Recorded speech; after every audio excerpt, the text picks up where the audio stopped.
pois o salário do pecado é a morte, mas o dom gratuito de Deus é a vida eterna em Cristo Jesus, nosso Senhor.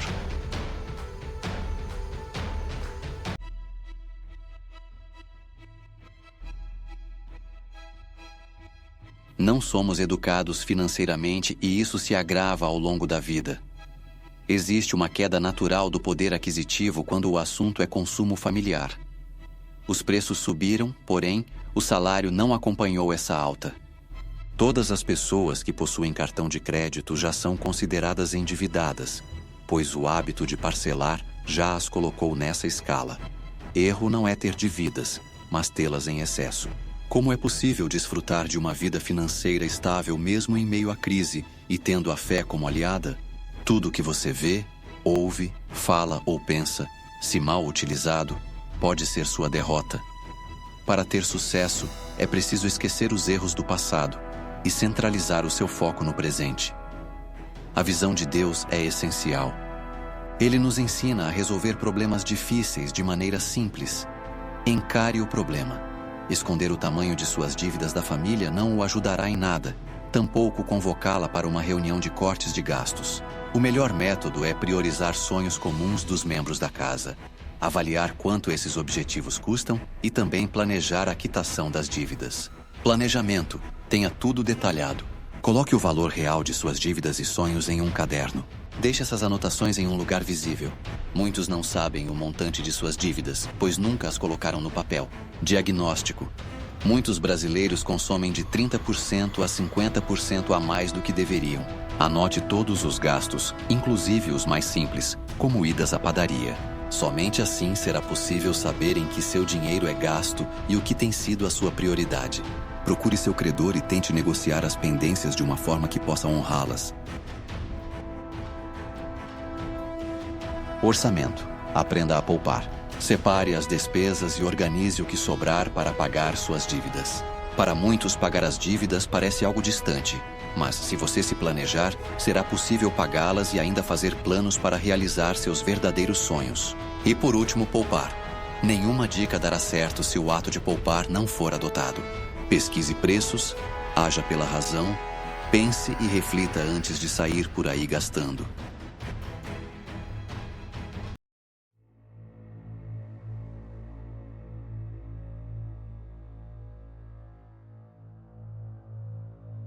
Estudos comprovam que pessoas que perdoam eliminam os efeitos negativos do estresse. É comum nos sentirmos bem quando somos perdoados, não é mesmo?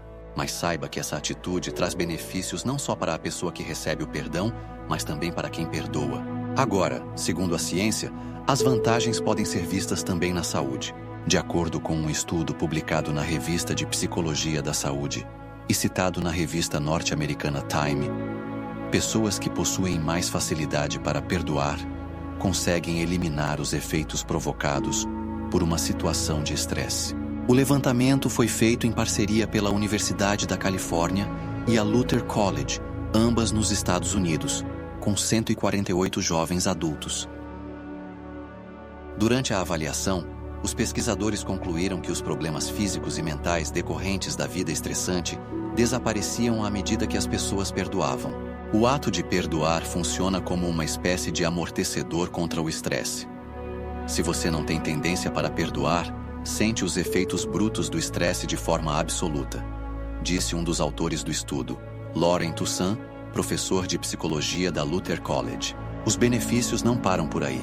Segundo os pesquisadores, pessoas tolerantes com as outras têm mais habilidade para lidar com as dificuldades da vida e têm atitudes mais suaves em situações abaladoras. O perdão elimina a conexão entre estresse e doença mental. Eu acho que a maioria das pessoas quer se sentir bem e o perdão lhes oferece essa oportunidade, ressaltou Toussaint. Isso quer dizer que o ato de perdoar faz uma limpeza nas emoções negativas, desempenhando um papel importante para o nosso bem-estar. Não é à toa que sentimos um alívio tão grande quando perdoamos alguém, independentemente do mal que ele nos fez. Ao perdoarmos, liberamos a mágoa que estava aprisionada dentro de nós e assim nos livramos do estresse. Por outro lado, se estamos com algum ressentimento e não perdoamos, agimos por impulso e muitas vezes perdemos o controle das emoções. O resultado aparece por meio de sintomas nocivos, como dores, cansaço e vertigens, por exemplo. A importância do perdão. Perdoar é o ato consciente de abrir mão do ressentimento contra alguém que, de alguma forma, nos causou mal, mesmo que ele não mereça. É uma atitude difícil de tomar, mas necessária. O ato de perdoar é uma das atitudes mais importantes para se manter a comunhão com Deus e que muitas pessoas querem o perdão para si, mas não fazem o mesmo com o seu semelhante. Muitos repetem as palavras: perdoa-nos as nossas dívidas, assim como nós temos perdoado aos nossos devedores. No entanto, não perdoam, enganando-se a si mesmos. A sua dívida diante de Deus é impagável. Somente quando se pede o perdão é que Ele perdoa. Não adianta uma pessoa ter atitudes cristãs, como orar, jejuar, ler a Bíblia, e se recusar a emitir o perdão. Pode fazer tudo isso, mas se não perdoar, não vai acontecer nada. Quando temos uma mágoa, os céus ficam literalmente fechados para as nossas orações. Como perdoar o que aconteceu? Isso não significa que você vai concordar, tampouco esquecer os fatos. Contudo, você deixará de sentir as emoções negativas que tomam a forma de mágoa e saberá lidar com aquilo como algo distante, sem que isso ainda o atinja. O segundo passo é não esperar sentir vontade para perdoar. Para isso é preciso usar a razão. Mesmo que o coração grite, esperneie, sinta ódio, o importante é você usar o intelecto e pronunciar palavras de bênção para a outra pessoa. O coração pode ser o que for, mas ele jamais controla a razão quando a pessoa é decidida.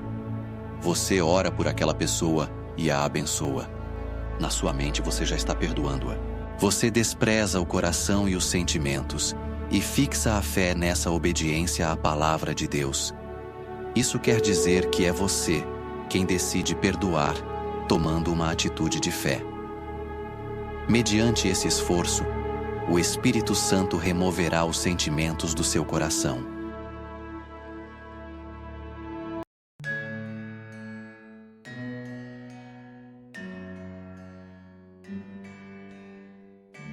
Obedecer às importantes fases da vida faz um homem ser completo.